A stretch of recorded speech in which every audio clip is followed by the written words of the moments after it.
Kevin, or can Yeah, you do well, the dockets? let's wait until we get in front of the Yeah, docket. right. Okay.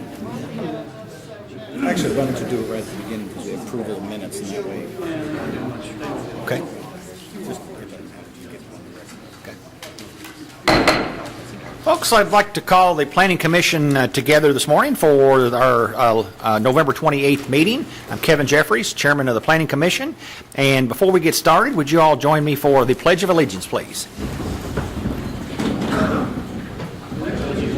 To the flag of the United States of America and to the republic for which it stands, one nation, under God, indivisible, with liberty and justice for all. All right, thank you very much.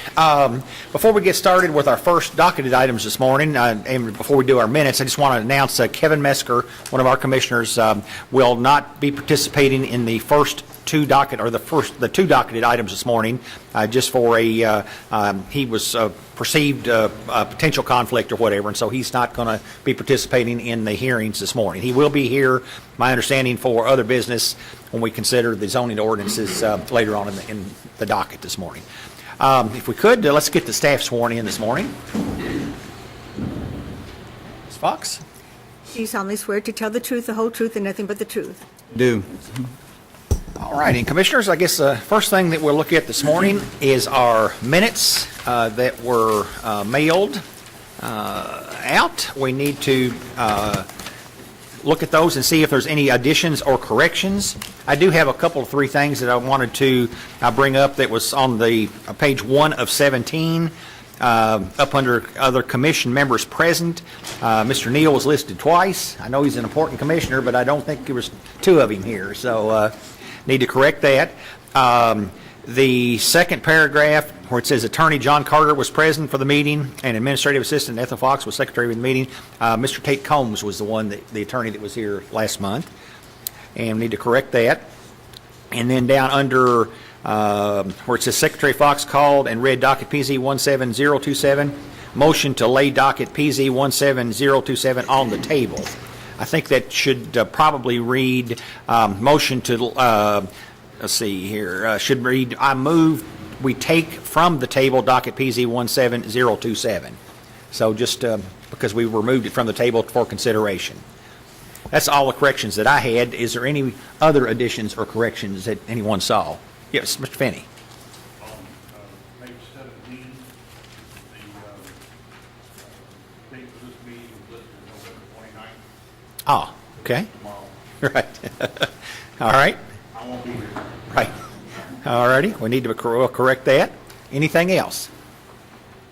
Any other additions or corrections? All right. The Chair would entertain a motion to approve the minutes as corrected.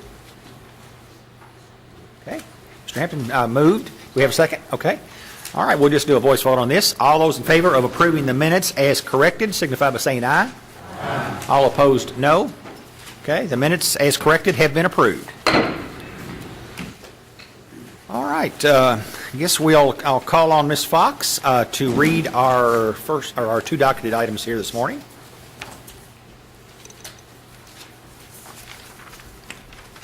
Docket PZ 17-032.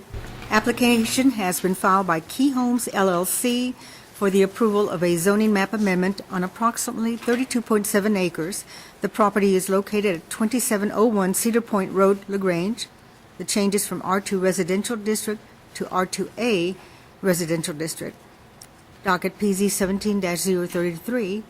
Application has been filed by Key Homes for approval of preliminary subdivision plan for 102 lots on approximately 32.7 acres to be known as the Commons at Cedar Point. The applicant is also requesting a variance from Section 070-040 Residential District Property Development Regulations. The property is located at 2701 Cedar Point Road, LaGrange. The proposed zoning is R2A Residential District. All right, thank you very much. And with that, Ms. Beeman, I think you will be introducing the docket to the Sir, commissioners. good morning, Brooke Beeman, planner with Oldham County Planning and Development Services. Ms. Fox introduced the docket this morning. The location is not at Claymont Crossing. It is at Cedar Point Road. It's currently zoned R2 residential and it is 32.7 acres. This is the site in question. It is circled in blue.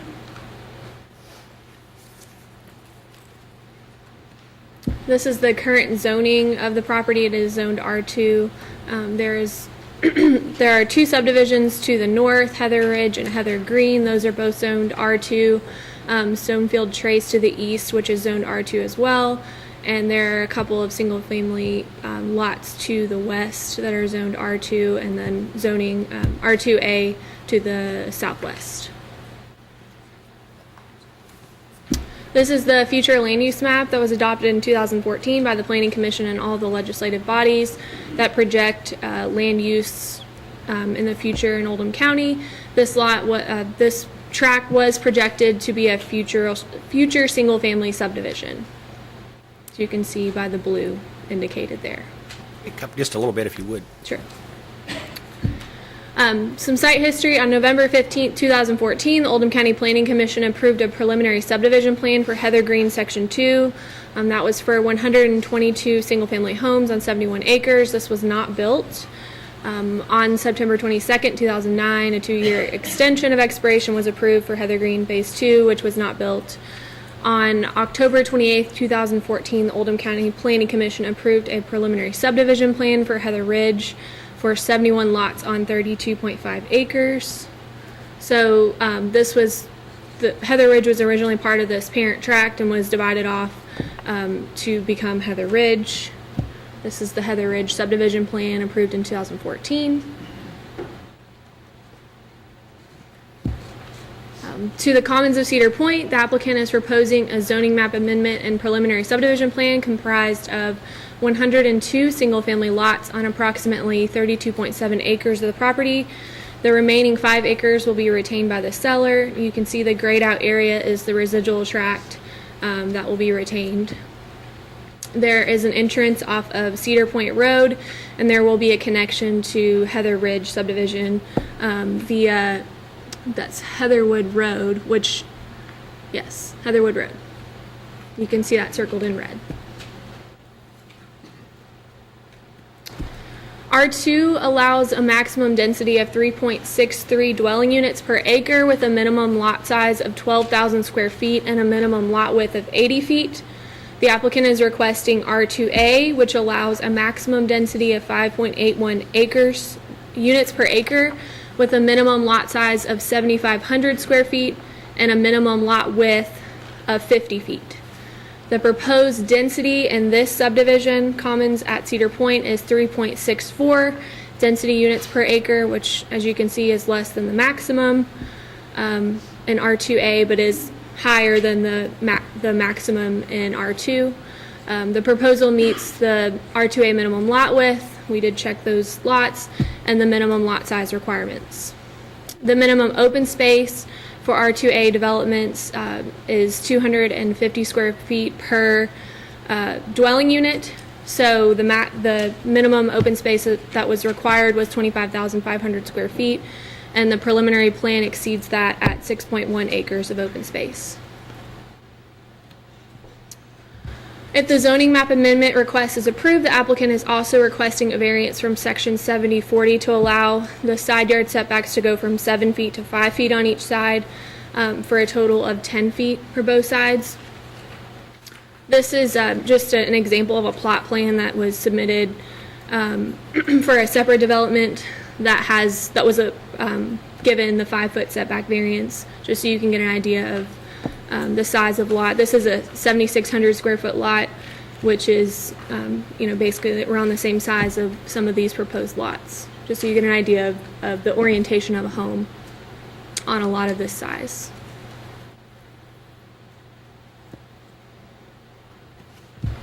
The Oldham County Road Functional Classification and Proposed Future Road document adopted by fiscal court in 2010 states that Cedar Point Road is a collector road from Kentucky 393 to Kentucky 1818, which requires a 22-foot pavement width.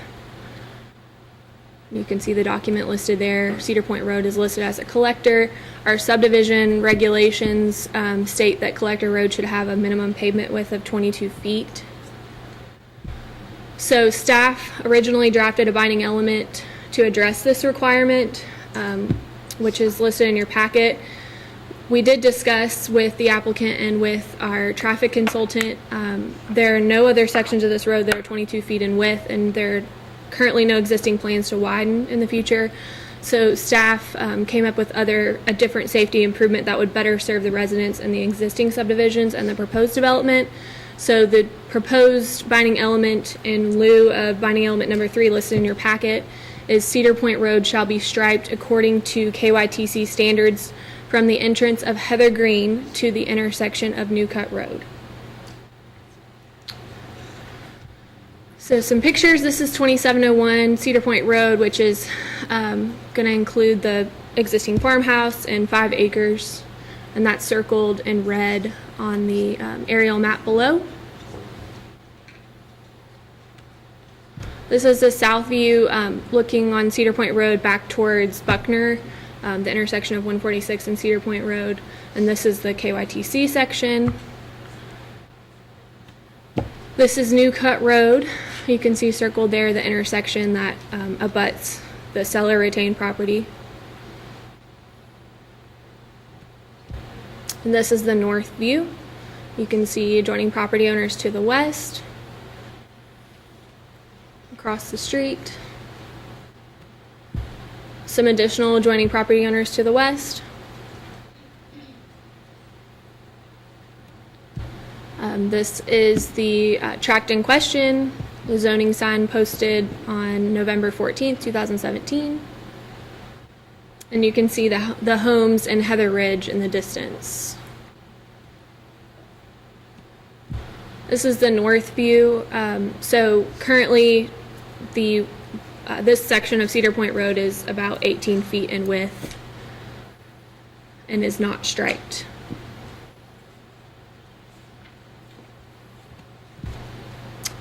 Again, this is just another north view. This is looking into Heather Ridge subdivision.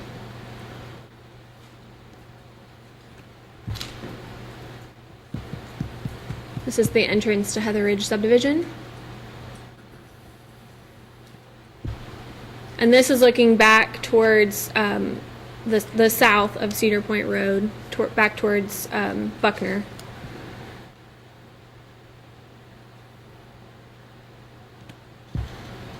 And again, this is just a south view, but this is from the intersection of Heather Green Boulevard and Cedar Point Road, so the entrance to Heather Green subdivision.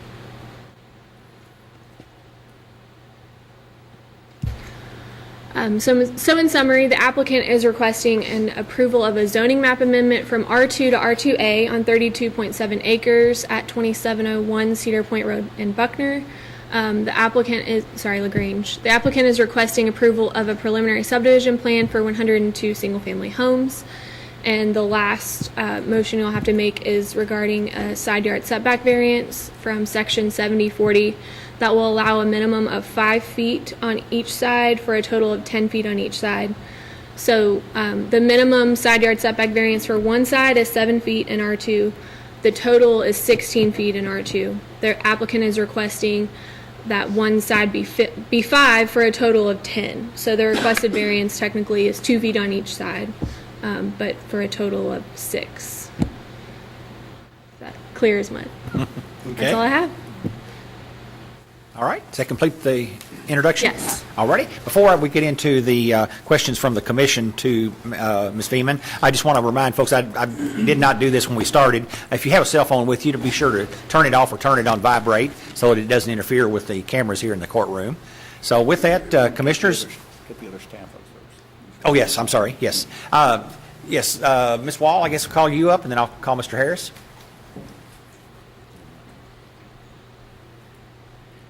And Paula name and Wall. address. Mhm. Yeah, Paula Wall, Senior Transportation Engineer with Neil Schaefer, 200 Whittington Parkway, 40222. This development, because it was over 100 trips in the peak hour, triggered a traffic impact study, which the applicant prepared, and our office, along with the state, reviewed. They basically studied the critical intersections at New Cut and at the state highway. The review submitted did not indicate that there are any substantive errors or discrepancies in their analysis, and the summary basically concludes that there will be minimal impact on the network, and the existing approaches continue to operate at level of service D or better. The recommendation from them was that there would be no mitigation. However, as Brooke pointed out, based on the thoroughfare plan and the code, based on the width, there are some improvements that are triggered per the code. So therefore, I recommended that there be a binding element related to road improvements, which she's already presented to you. Could you speak up just a little bit too, a little louder? Yeah, I'm sorry. That basically concludes my report. I'm sorry if you missed anything. Let me know. Okay. Have any questions? Okay. We'll have that opportunity here in just a minute. I'd Okay. like to call Mr. Harris, County Engineer, up for any comments.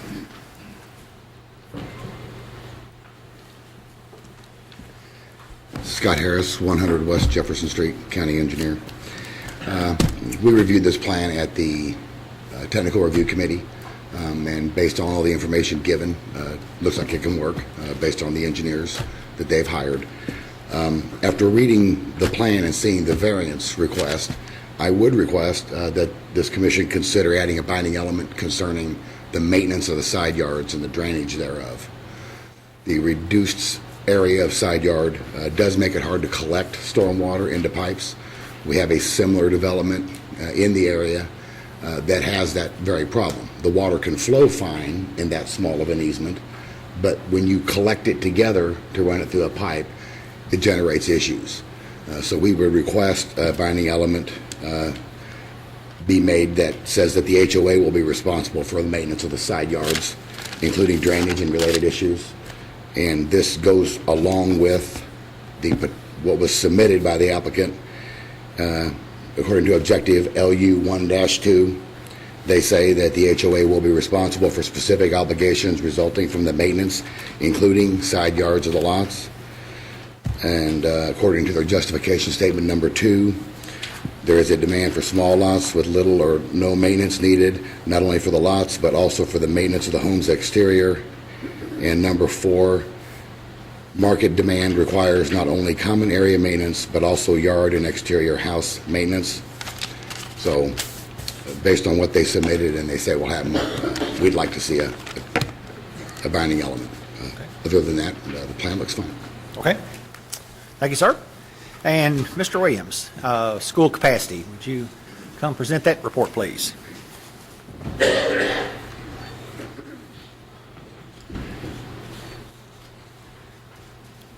Commissioners, I believe you have a copy of the report that he's going to be presenting this morning. And it was approved last night, Okay. so hence why it came in transit with me. Basically, looking at the form, you see the schools that are impacted. Starting at the top, you see that it's 102 residential units. Student growth impact based on our current numbers would be 33 students. That's K-12 coming out of that development. You can see the assigned schools and their current capacity percentages. Then you also look down to the other approved developments in campus area, and that would be Heather Ridge. The impact at this point is 23 students that added to that, which again got us to a final available capacity of 103.59% of capacity. It is above 100% of capacity, hence why it is marked inadequate, because we don't officially have enough space, but it is within the mitigating phasing range. So at this point, it would still be the 40 units per year that the board would agree to. Okay. All right, thank you, sir. You're welcome. All right, Commissioners, down to questions for staff on the introduction. Anyone have questions for staff this morning?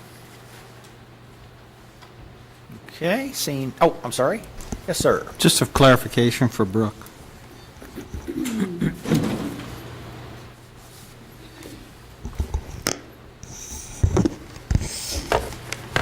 Go ahead. Zoning map amendment, is this a motion to approve or a motion to recommend? To recommend to fiscal court. Thank you for clarifying. And when you say the minimum lot width for R2A is 50 feet, and you said the proposed density in commons at Cedar Point was looked at 3.64, the proposal meets the R2A minimum Your lot mic on, width? sir? Yes. Okay, thank you. Is that for the total width that you were proposing, or they're proposing? Yes, so we don't technically require a minimum lot width to be at the street. It's just supposed to be at the widest point.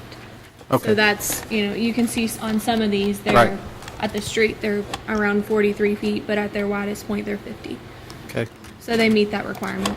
okay, thank you. Well, and it's not at the widest point, it's at the building line. Right. Widest point could be way in the back. Right. But at the building line, and there's a part that talks about the tangent and how to measure it and whatnot, so it's really at the building limit.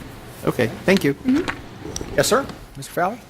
And Brooke, I don't know if it's for you or the engineer, but can you be a little more specific on the road improvements that the developer is responsible for at some point? I'll let Jim Sure. discuss that. I'm going to give you a little bit of a history. You know, we have road classification document that's been adopted, and certain roads like Cedar Point were classified, and in this case, it was classified as a collector-level road. And collector-level roads are supposed to be, if they were brand new, they would be built at 22 feet wide. When you have a road that doesn't meet that standard, when a development comes in, we start to weigh whether or not there should be improvements to bring it to that standard, and in this case, 22 feet wide. It's a little complicated because the Transportation Cabinet operates and maintains most of that roadway. All the way from 146 to New Cut Road is a state road. And their comments when they reviewed the plan were that they didn't need any improvements on Cedar Point Road. From New Cut Road, this property is right at that boundary, basically, and so it's 18 feet wide, and that was actually increased when Heather Green was put in, and that was before the road classification system was put in place. So that's why they didn't widen it to 22 feet, they widened it to 18, all the way to New Cut. So when we started talking about what we would require this developer to do, there's a proportional share, and so at what point does the development be required to make an improvement that might go a longer distance than in front of their property? So as staff, we talked about, well, what if we did a 22-foot wide section across the entire frontage of this development? Well, it's kind of like I-64 in Wadi-Patona, where all of a sudden it goes from 2 lanes to 3 out in the middle of nowhere and then back to 2. And we would have that kind of same situation. So we tried to think logically through what would be the best safety improvements for this roadway. We looked at a segment of the Transportation Cabinet's jurisdiction where the road has some failure, but it's being undermined by stormwater, and we thought, well, maybe we could have the developer fix that. Well, there's a big liability when you start doing state transportation cabinets road improvements, because then they would be liable for a number of years, including drainage and everything else. So when we stepped back and said, well, when Cedar Point Road is striped all the way from 146 to New Cut Road under the state jurisdiction, what if we striped from there all the way even beyond this development to Heather Green? So it would encompass the 3 subdivisions that are on Cedar Point Road.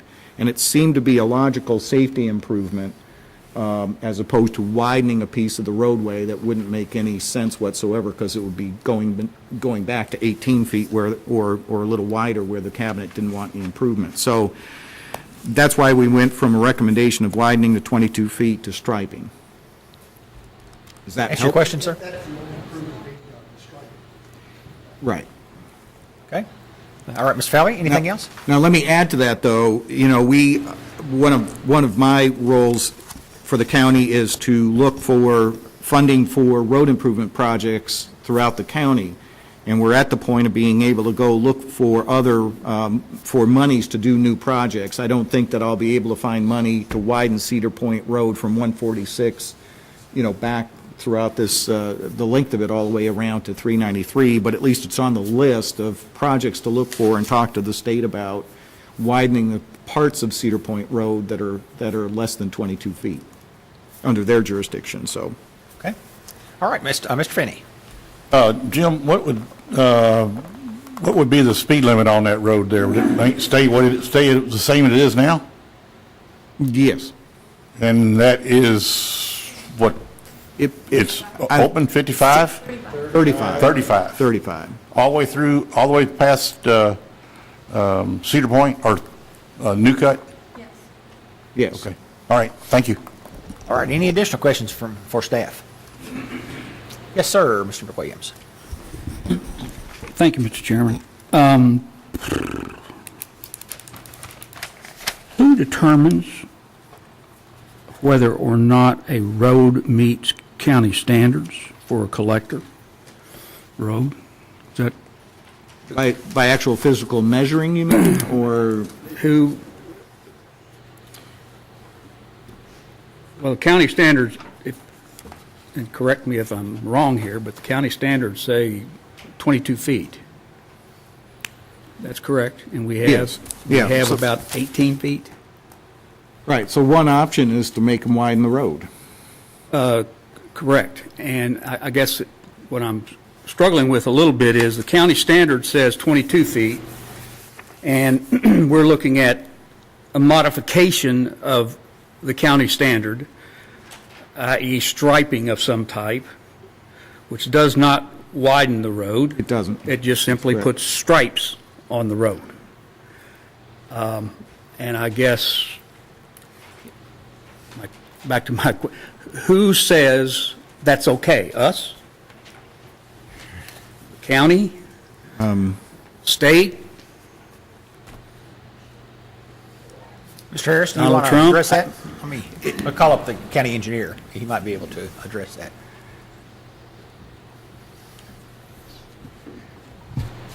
This is a multi-part question, okay? Yes, sir. It's the county engineer's job to determine if a road meets county standard for the purpose of bringing it into the county. That's very specific.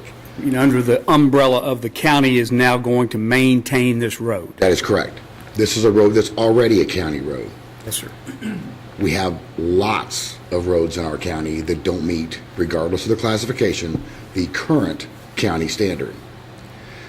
We also have different standards of measure for how old a road is when we bring it into the county.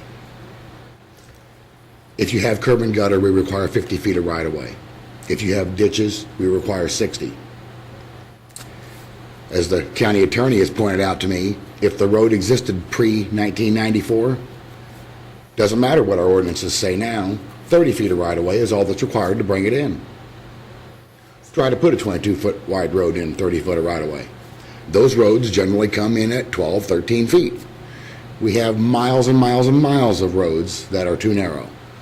When we do our yearly overlay packages to maintain the roads, we do the best we can without a lot of shifting of ditches and taking of right-of-way to widen the roads to accommodate for safety, especially as they grow.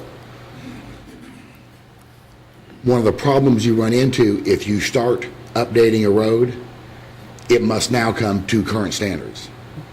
So the proposal to widen this section of the road, I'm not sure we could stop at the road because of this classification that Director Urban has pointed out as a collector. Now, this road is classified as a collector all the way from 146 around to 53 or 393. I live out there. I believe it, where it's 18, 17. I don't believe it where it goes past there. Speed limit varies from 25 to 55 through that section, sometimes just for a couple hundred feet, and probably shouldn't even be that high. But how much you improve a road really depends on the things that give it a classification. How many people drive on it? What's the horizontal and vertical alignment? What's the lane widths? It's a safety issue. We, the county, were not involved in defining this as a collector status road. This was issued to us by the state. Is that correct? No, it was a study that was done through consultants. Through consultants. And part of it is maybe the state classified their segment, yes, not our segment, though. So to bring it up to a classification that I had no business instituting, I'd have to rerun the entire survey, in my mind, to justify that, and I don't think it would make it as a collector status, even with the additional lots going on. Collector status is a pretty high-volume roadway. Okay, so those less than 22 feet or pre that standard are just sort of grandfathered in? Yes. And this particular subdivision road is just one of many that already exist in the county that we are going to just simply have to work around, is what I'm hearing. Yes. Yeah. Yes. Let me jump. Yes, the answer is yes. Any proposal for any type of land use is going to have to stand up to these road classifications. And this document was updated, and like Scott pointed out, we don't know exactly how it was done, and no consultants used it, and we're sitting here not necessarily agreeing with it. So we really think we need to update this document if we're going to rely on it for making decisions regarding what kind of improvements we need to the road system. But keep in mind, this is a county-wide document. That would cost more than Director Urban or my budgets combined to do. Right. Yeah. So we're going to have to figure out how to work with this document, and that's why we came up with kind of this alternative of, well, so what if? define center line of road so people know what to stay right of as they meet. Well, Scott, as a commissioner, as we look at this and make a decision about this, where do we hang our hat? Is this a safety issue? It Is is. this a capacity of a road issue? Is it all of the above? It's all of the above. It all comes down to safety, but it's safety based on capacity. And collector road status has this, and it's not just a capacity, it's an average daily trip number that has to get you there. Which is at D. Not how many cars you can hold, how many cars do you hold. But you have to have the cars to hold it, see? And like I said, I live out there. I never, other than, 7:15 in the morning, you don't see that many cars out there, 'cause that's everybody going to school, All right. Thank you. Anything else? Okay. No, sir, not at this time. All right. Any additional questions for staff before we move into the presentation from the applicant? Okay, seeing no hands go up, I'll now call on the applicant for their presentation. And you have 50 minutes, and I'd like to get everyone sworn in that will be testifying or providing information. Okay? Solemnly swear to tell the truth, the whole truth, and nothing but the truth. I do. Okay. And are you starting? I am. Okay. Are you an attorney? I am. Okay. All right. And name and address for the record, Sure. please. Good morning. Tanner Nichols, counsel for the applicant, 400 West Market Street, Louisville, Kentucky. As Brooke stated, we're here this morning requesting a plan approval, a zoning change, and a variance. I'd like to introduce our team and then kind of give you a roadmap of how we're going to do our presentation. First, we're going to have Billy Delker, who's the developer and the principal of Key Homes, who's going to present and talk about the development, maybe show some slides, and then talk about the product that is going to be in the neighborhood and the market conditions that are requiring this product.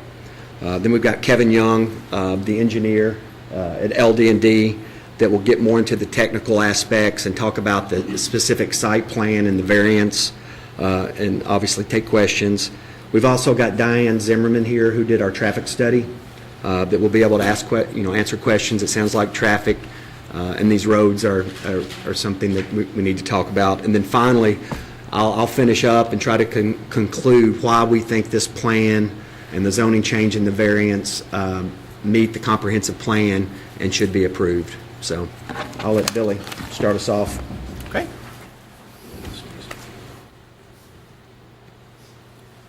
Delker, just name and address for the record, please. Billy Delker, 4751 Fox Run Road, Buckner, Kentucky 40010. So as Tanner kind of opened up and following on what staff has already presented, this project that we're proposing is based upon what we've have seen both in our own projects as well as evaluating the market demand through other similar projects in the area. And so I think some of you may be aware we recently completed a project on Cedar Point Road called Cedar Point Village, which was a project that had gone into foreclosure, and we rebranded it into a similar product that we're proposing here, and actually saw even better success there in terms of the demand than what our absorption rate was proposed to be. So combine that with a couple other developments that we're working on and what our consumers and potential home buyers are striving for. This is what led us to this tract on Cedar Point Road. So I'll just kind of run through it. As already has been pointed out, it would be 102 lots. I think part of what is attractive to this particular development compared to some of the other ones we've been a part of is the amount of open space and community space that will be in the development. There's a little over 6 acres of open space.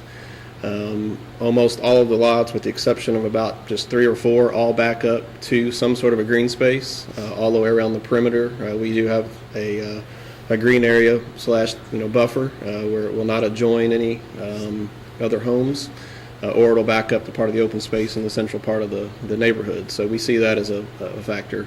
We've kind of got it listed on the slide as a garden home style living. You hear a lot of different terms used for this type of a product: garden home, some people call it villas, but the principal thing I think beyond this is it still is a traditional fee simple lot, but it is designed to be more of a maintenance-free community. So these homeowners will pay a monthly maintenance fee where their grass will get cut all at the same time. The landscaping is maintained, shrubs pruned, mulch, that kind of thing twice a year.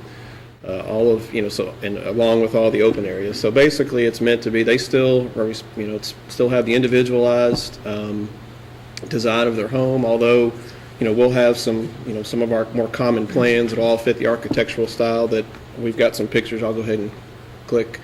Y'all already seen the site. I want to get to the pictures of the house. So this gives you an idea of the style of home that we're talking about. So, we consider it more of a craftsman, style home that. Would have, it's not a vinyl siding. It's a brick, stone, fiber cement, hardy siding, if you know that term.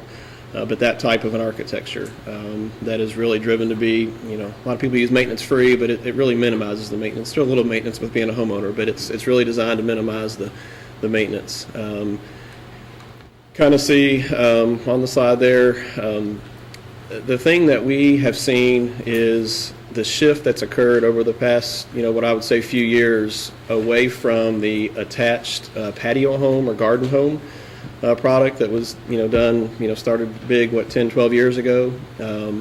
We're seeing people want still that maintenance-free living, but they want the detached product. And the other thing that we've seen is when that patio home product was first big, it was really geared more what I would consider for the empty nesters, the retirees, widowers, that kind of thing. And what we're seeing is this product is in demand by all market segments, and we're seeing a lot of single young professionals, young marrieds, and even some young couples. I don't see that this being a product for a family with 4 kids, probably, but I do see it with young couples with small kids and that kind of thing. So I guess what my point to that is we're seeing the market demand has shifted to where across all market segments, people are desiring this type of maintenance-free living with a smaller footprint home, but more well-appointed home.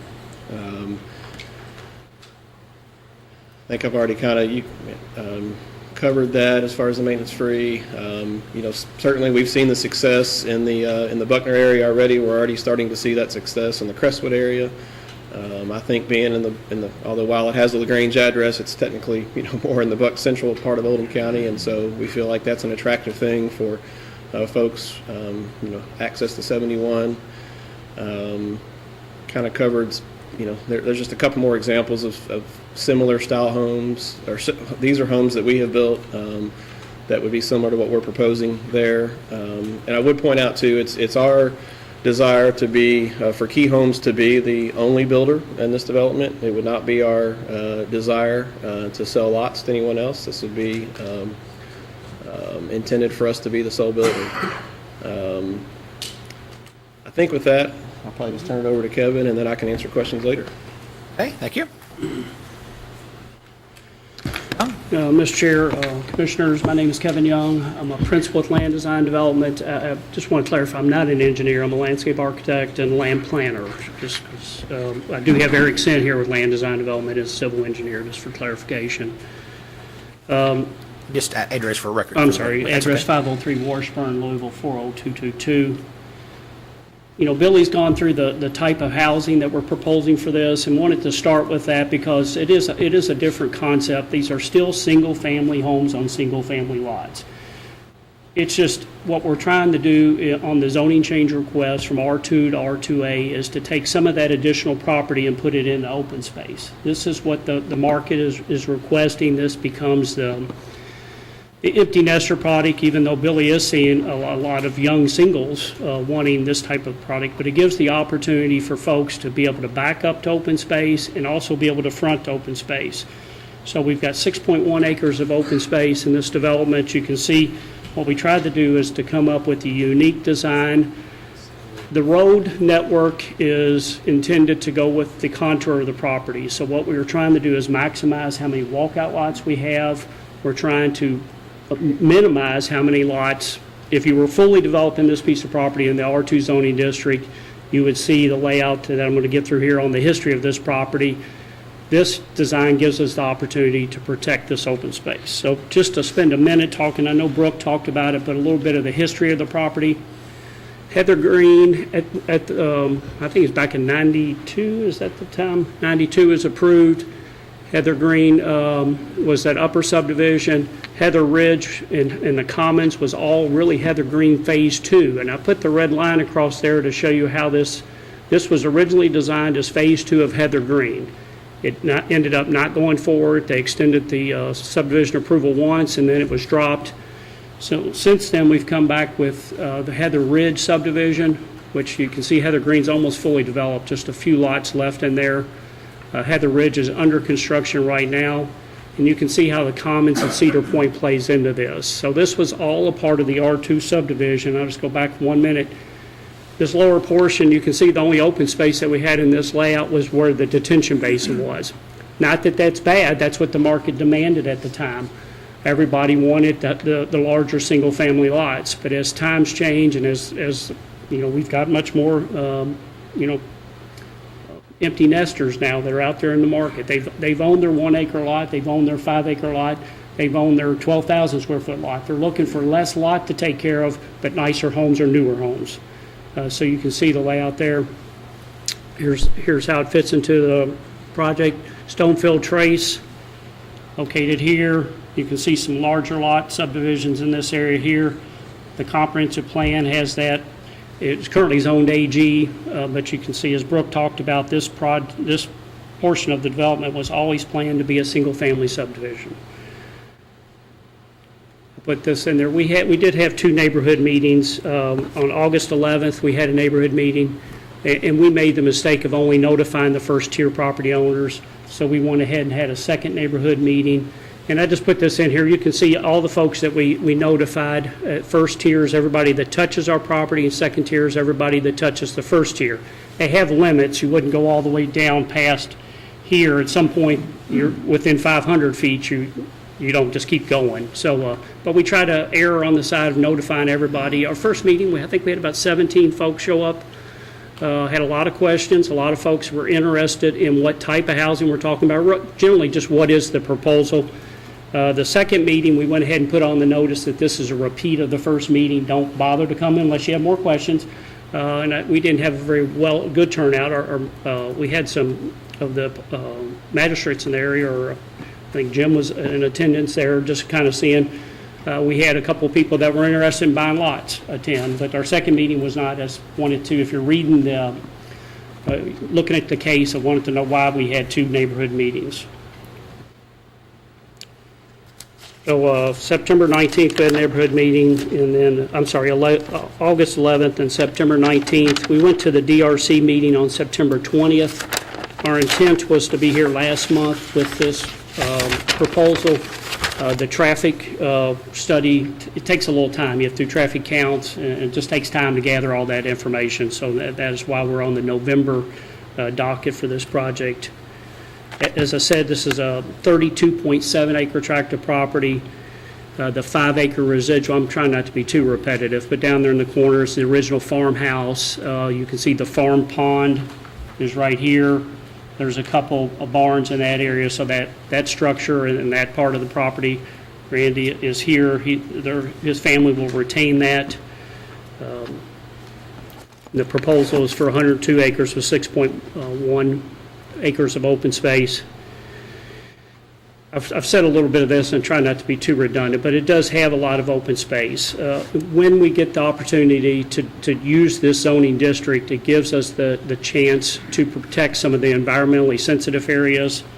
This area in here, we have a drainage system that comes through here and another drainage system that comes through here. They meet and end up in about there. That is pretty treed. It has some steeper contours. So this gives us the ability to keep that pretty much intact. We'll utilize that as the natural drainage system once it comes through the subdivision. And also we can do our detention. Part of the requirement that we're making as part of this commitment is to detain 20% above what's required. That's something that we've been doing for a while. Just seems like good operating procedure. So we continue as part of this development to propose that. As Billy has been through this on a couple of his separate projects, what he finds that everybody wants, and it makes his life a lot easier if he's got a good lot to sell. So we have, some unique or some opportunity for open space here and here where the homes front onto open space, and then pretty much all this area allows for the homes to back onto open space. And what we're doing in this area is work around the drainage to do some intensive landscaping. So those folks, even though we have a few that back up from lot to lot, we're going to go ahead and have landscaping installed there so you automatically have some buffer. Our residents in Stonefield Trace, they have open space adjacent as part of their original development. We went ahead and added to that. So we wanted to also add, I think that gets you over 30 foot of open space between the backyards and those pieces of property. This is something that the original plan had lots backing up to Cedar Point Road in this area. What we were able to do here is a frontage road, so no lots. You won't look in the backyard of lots, which it's never very attractive as you go down what you call, or what we're calling is the county a collector road. It's traversed by other folks in the neighborhood, so you're not looking in the backyards, even though you can landscape and buffer that. Right now, it becomes you're looking in the front yard. Actually, it becomes pretty attractive and becomes an amenity for the residents of this development. So that's some of the things we're able to do through this zoning change request. I'm going to spend a minute just talking to you about the variance. I do think it's interesting. The R2 allows for 3.63 dwelling units per acre. That's a number that it's I'm not going to lie to you, it's always hard to ever hit that number. You have to have the perfect piece of property to hit this 3.63.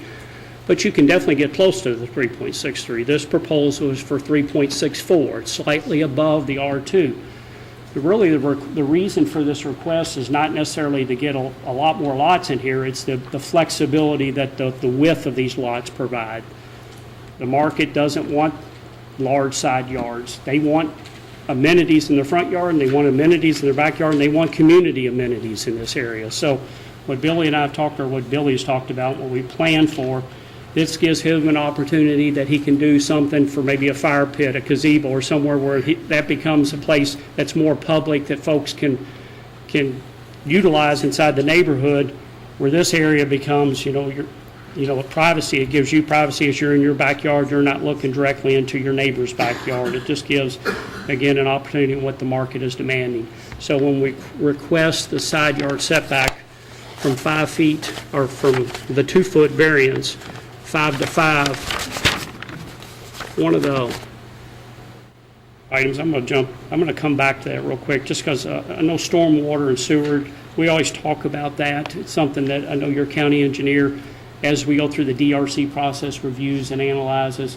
Eric's in here as professional engineer. He can answer any specific questions, but I thought he'd give it just a brief overview of that. All of that will be in a pipe system. You can see it all drains to that central detention basin. We do have a slight portion of our property that drains here out to the Kentucky State Highway. They automatically have us agree that we can have no increase in the rate of runoff, so that's a standard procedure. So that detention basin in there provides the opportunity to do this. Randy's piece of property has a pond. What we don't want to do is, it's not a very big pond, but if I take all the water and divert it from the pond, it's not going to be a pond. So we want to keep some storm water that's going there so he can still keep the pond full of water. So just, that's part of the plan for this, and it will be put in to an easement for drainage, so it has some protection for the subdivision. But the majority of the storm drainage comes in this location here. Talk to you a little bit, and again, if you have specific questions, Eric's here to answer. Sanitary sewers, we looked at a lot of different options, and I know I've got green on green there, but we've looked at a lot of different options of how best to do this. When this originally was designed as Heather Green Phase 2, the sanitary sewers were always going back in that direction, so we're enabled to do that. We did look at other opportunities with Veolia of taking to an existing pump station downstream, and really it was deemed that it's best to go ahead. And what you see here is that is a road to a pump station. Pump station pumps back up to an existing manhole. That whole system was designed originally to handle the flow from this neighborhood, so we're utilizing that as part of our sanitary sewer system layout. I'm back to the variance request. I took these two pictures because we do this every day, and Billy does this every day. 5 and 5 is very typical. We are seeing a lot more developments these days that are doing 3 and 3, which really it's a difference of 4 feet. And you go to Norton Commons and you see 2 and 2, where they can't even get grass to grow in their side yards. But this is a typical 5 and 5 side yard. This is a very similar type of development. It was probably one of the first garden home developments to go in. It's been in place for 10 years now or more. But you can see that to me, looks like a sufficient layout. And I did this too. This is, I think, River Landings. I paced off 10 foot here. They have a lot of variation in their side yards down there. That was a retrofit of an existing development. I think this one is a better representation of what the 5 and 5 side yard would look like in this type of subdivision. So I wanted to, again, give a visual on that.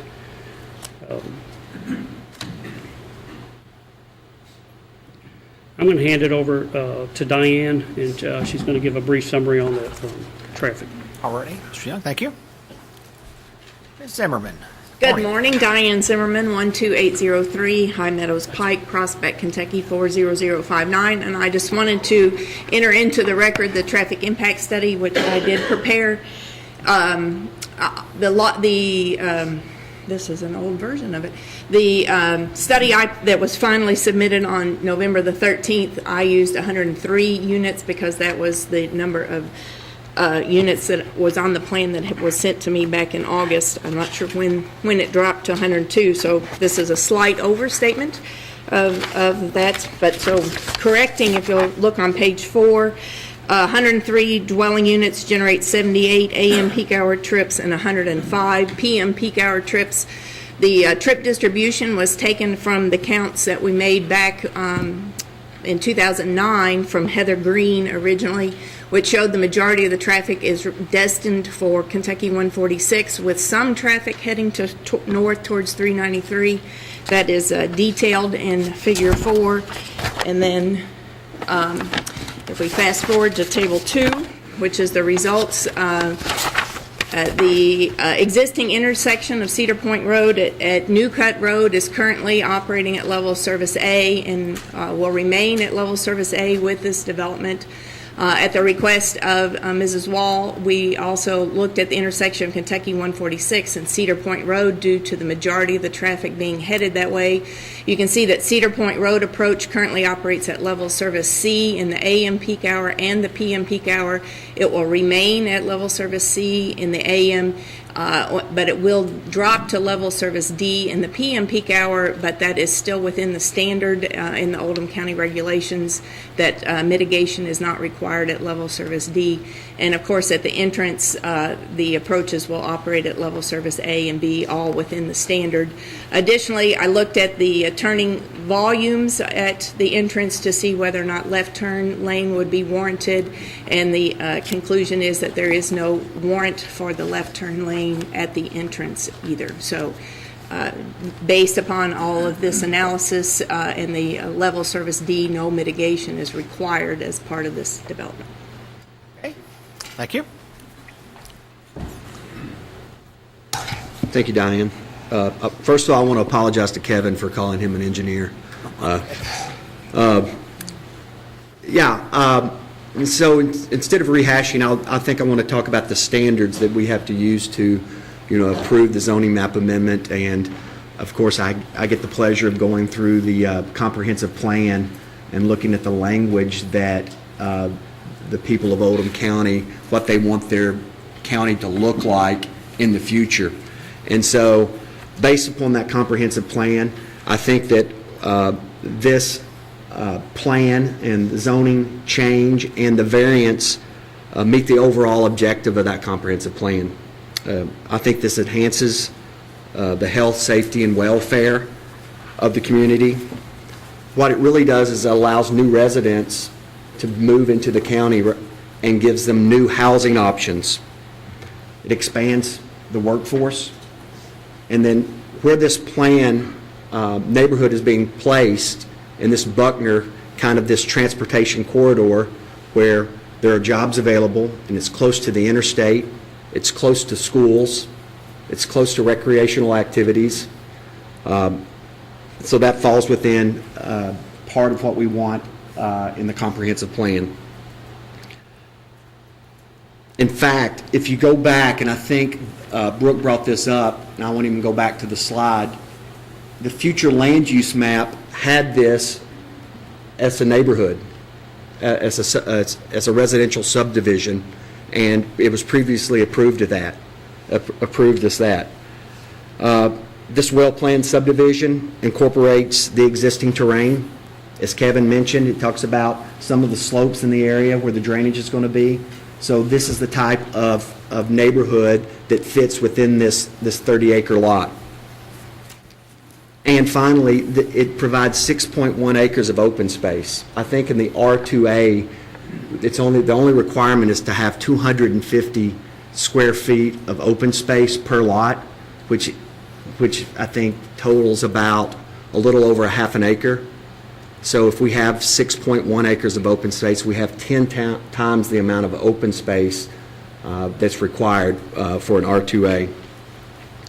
Second, Billy and Key Homes, we've conducted all the neighborhood meetings. We've tried to listen to concerned citizens and take into account people's comments. We're doing that again today, right?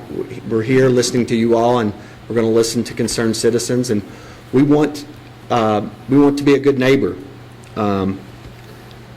This meets an underserved segment of people that want to live in Oldham County. The market is bearing that out. That, as we've mentioned, I think I keep reading about people want less stuff. They want to have more experiences. And so this is an example of that. So they want to come home from work. They don't want to have to go out and spend an hour and a half doing yard work. But yet they want nice housing with nice amenities. And so that's what this neighborhood provides. Nice houses, nice amenities, less maintenance. It allows for more experience for the homeowner. And then finally, as you are well aware, Billy is from Oldham County. He's a local developer. He's done other developments, and he actually lives in the adjoining neighborhood. So to me, that says that he has a real incentive to make this a quality project. He's not going to do anything that harms where his kids go to school, where his kids play, and that's going to detract from the value of his neighborhood and his home. So it's for these reasons and those specifically outlined in the justification statement that's part of the record, that we ask you all to approve this neighborhood, this plan, the zoning map amendment, and the variance. So I think we're ready to answer questions that you all may have. Okay, so that completes your application then, sir? It does. Okay. All right, before we get into testimony and questioning by those opposing the application, let's take a 10-minute recess here real quick, and I just ask that the folks that are here, please don't interact with the commissioners or whatever until we come back, and then you'll have an opportunity to testify or ask questions if you're opposed to this application. So we'll take about a 10-minute recess here.